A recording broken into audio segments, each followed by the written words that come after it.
यह कहानी एक रात की है जब एक दरवाजे की हवा से गुजरती है और डर की ठंडक बढ़ती है। यह कहानी एक चौकीदार की है जो रात के डंडे पर काम कर रहा था। रात की घंटियों में चौकीदार अपनी चौकी पर खड़ा था। उसका काम होता था सुरक्षा का, लेकिन उसकी आंखें हमेशा अलग कुछ दिखने की तलाश में थीं। चौकीदार का साथी बेटा भी उसके साथ था, क्योंकि वह बीते कुछ दिनों से बीमार था। चौकीदार के पास एक खास पुरानी घड़ी थी, जिसकी टिक टिक आवाज बीती रातों से सुनाई देती थी। एक रात जब चौकीदार और उसका बेटा चौकी पर थे, घड़ी की आवाज बड़ी तेज हो गई।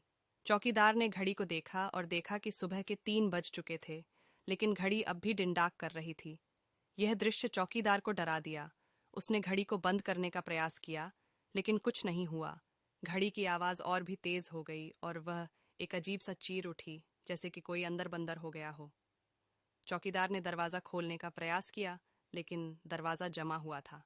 वह और उसका बेटा मिलकर दरवाजे को खोलने की कोशिश की, लेकिन कुछ नहीं हुआ।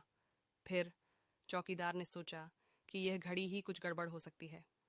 वह घड़ी को वापस सेट करने की कोशिश करने लगा, लेकिन घड़ी की आवाज और भी तेज हो गई और वह बिल्कुल ही खुद खुद बंद हो गई। चौकीदार और उसका बेटा अब बेहद डरे हुए थे।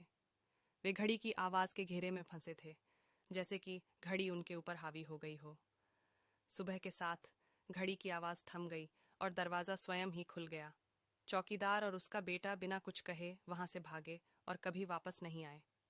ये कहानी सुनकर लोग कहते हैं कि चौकीदार की पुरानी घड़ी में भूत का आवाज था और वह घड़ी उसके जाने की इच्छा से चिंगारी लगा दी थी। कुछ लोग आज भी रात के समय वही घड़ी की आवाज सुनते हैं और यह कहानी हर एक चौकीदार के दिल में एक अजीब डर छोड़ जाती है।